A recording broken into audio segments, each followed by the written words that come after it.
Project பண்ணணும். போறா 1 kilo மாவு வேணுவா. மாவா? ஆமா. கோதுமை மாவா, மைதா மாவா, அரிசி மாவா, ராகி மாவா, சோள மாவா, என்ன மாவு வேணும்னு சொல்லி எல்லாத்தையும் அப்படி டக்கு டக்கு டக்கு டக்குன்னு வாங்கிட்டு இறக்குறேன். நீ இவ்வளவு பேர் எதுக்கு லிஸ்ட் போட்டுக்கிற தெரியல. போன மாவா? காலம் முன்னாடியே சொல்ல மாட்டியா? மூச்சு முட்டை வேற பேசிட்டு இருந்தேன். இது வேற இவ்வளவு பேர் லிஸ்ட் உன்னை போட சொன்னேன். 5 ரூபாய் கூட அப்பதான் போய் வேணுவேன். ஓடி போய் வேலையை பாரு. மா காசு ப்ராஜெக்ட் பண்றதுக்கே கொடுக்கணும். பேரனுக்காக ஒரு பாட்டு பாடி காட்டணும். அதனால நம்ம இப்பவே ட்ரைனிங் எடுத்துக்கலாம். போவோமா ஊர்கோலம் பூலோகம் எங்கெங்கும். ஐயோ என்னம்மா? ஐயோ நெஞ்சு அடைக்குதுமா. ஐயோ சுருதி என்ன சேர்த்துருவோம். ஐயோ யாரா வாங்கல. நான் போனதுக்கு அப்புறமா குழந்தைய பார்த்து ஐயம்மா அப்படிலாம் சொல்லக்கூடாது சுருதி. சுருதி இருமா தண்ணி தண்ணி எல்லாம் வேணாமா. கடவுளே கூட பாக்கலையா? தயவு செஞ்சு பாட்டை மட்டும் பாடிடாதுமா. உன் கால் எங்க இருந்து காட்டு, நான் ஊந்துடுறேன். உன் காலையே காணும் இருக்கிற கால் எங்கம்மா? உன் கால் அதோ இருக்கிறியா? அம்மா தயவு செஞ்சு இனிமே பாட்டு மட்டும் பாட மாட்டேன்னு எனக்கு சத்தியம் பண்ணி தலையில வச்சு சத்தியம் பண்ணுமா.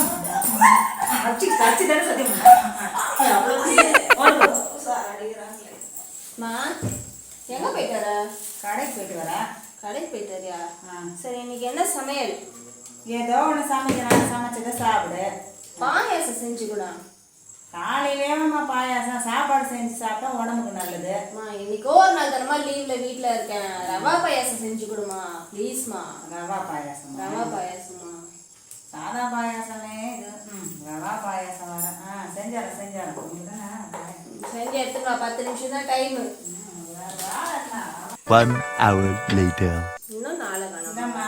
சூடா இருக்க பார்த்து சாப்பிடு. நன்றிமா. சாப்பிடு. என்னம்மா இது பாயாசம் கேட்டா பால் எடுத்து வந்து கொடுக்குற? இல்லையே ரவா பாயாசம் தானே. என்னது இது? அதான் ரவா பாயாசம். ஓ ரவா பாயாசம்னு எழுதி எடுத்து வந்து கொடுக்குறியா? ஆமா பின்ன. என்ன ஒரு அறிவு. இதுல உனக்கு ரவா பாயாசம் வேணுமா? பால் எடுத்து கொடுத்தனா அதே உனக்கு அதிகம். வேற எதுனா செய்வா? கேசரி இல்ல? ஐயோ தெய்வமே, ரவா பாயாசமே எனக்கு போதும். எனக்கு ஒரு நேரம் வரும். இருடி உன்னை கவனிச்சுக்கிறேன். The next day. டைம் ஆச்சு. கேப் வர அந்த வேலை தான் இருக்கு. சரி போயிட்டா? சரி போயிட்டு வா. வந்துடும். இன்னைக்கு சம்பளம் கம்மியா முடியுமா? சம்பளம் ஐயோ நானே மறந்துட்டேன். நல்ல வேலை கேட்டேன். இதெல்லாம் மறப்பேன். நீ இதெல்லாம் ஞாபகம் வச்சு நல்லதானே கேட்க. சம்பளம் கேட்க மாட்டாங்க.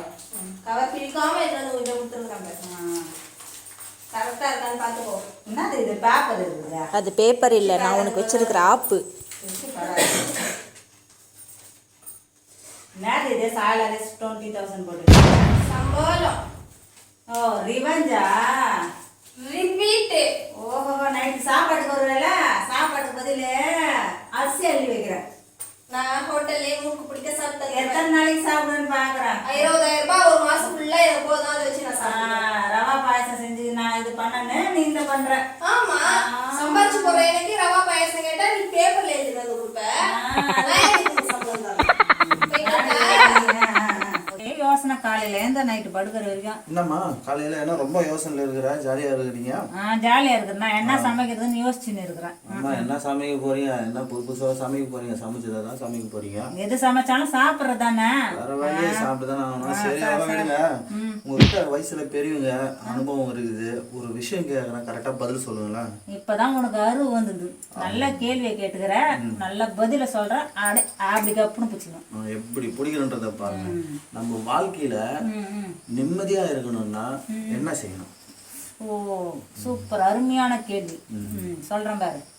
ஒரு மனுஷன் மனசுக்கு எந்த ஒரு விஷயம் நிறைவையும் வாழ்க்கையில சந்தோஷத்தையும் கொடுக்குதோ அதை எடுத்துக்கணும். ஓகே.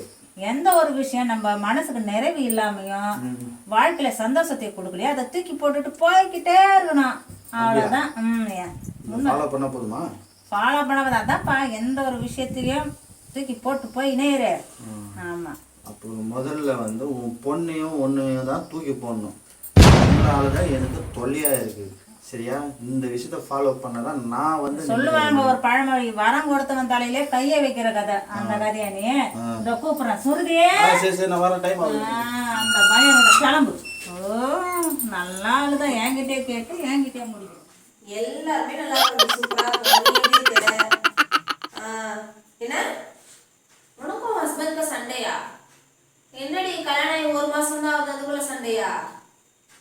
ஓ, கோவத்துல 2 அடி வேற அடிச்சிட்டியா? ஏய், என்னடி பொண்ணு நீ எல்லாம் கட்டின புருஷனை கை நீட்டி அடிக்கிற? ஏய் சி, வாய் மூடு. அது என்ன தப்பா வேணாலும் இருக்கட்டும், பரவாயில்ல. நீ ஃபர்ஸ்ட் போய் அவர்கிட்ட சாரி கேளு. சாரி சொல்லிட்டு 2 பேரும் ஒண்ணா இருக்கிறத பாருங்க, அவ்வளவுதான் நான் சொல்லுவேன். வெயிடி போன, தயவு செஞ்சு பேசாத. வெய், முதல் போய் அவர்கிட்ட சாரி கேளு. யோ புருஷா, யோ இங்க வாங்க. என்ன சொல்லு? என்ன பண்ணிட்டு இருக்கற? சாமான் கழுவின்னு இருந்தேன், கழுவினோம். அது முடிச்சுட்டு போயிட்டு நான் போய் படுக்கிறேன். படுக்க போறியா? சமையல் வேலையை செஞ்சுட்டியா? தினம் நான் தான் சமையல் வேலை செய்யணுமா? ஏன் நீ செய்ய? நேற்று நான் தானே செஞ்சேன். எப்போ பாரு என்ன செய்ய சொல்ற?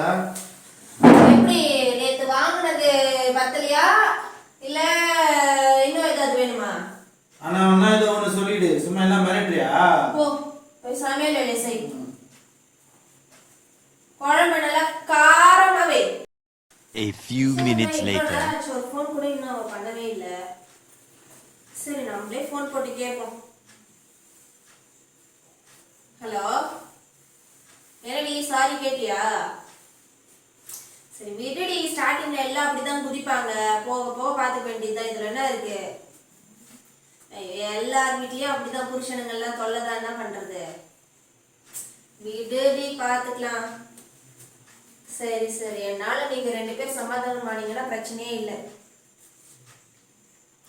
சரி சரி, ஓகேடி. புருஷன்றவங்களாம் கண் கண்ட தெய்வம் மாதிரிடி. அதை தெரிஞ்சுக்கோ.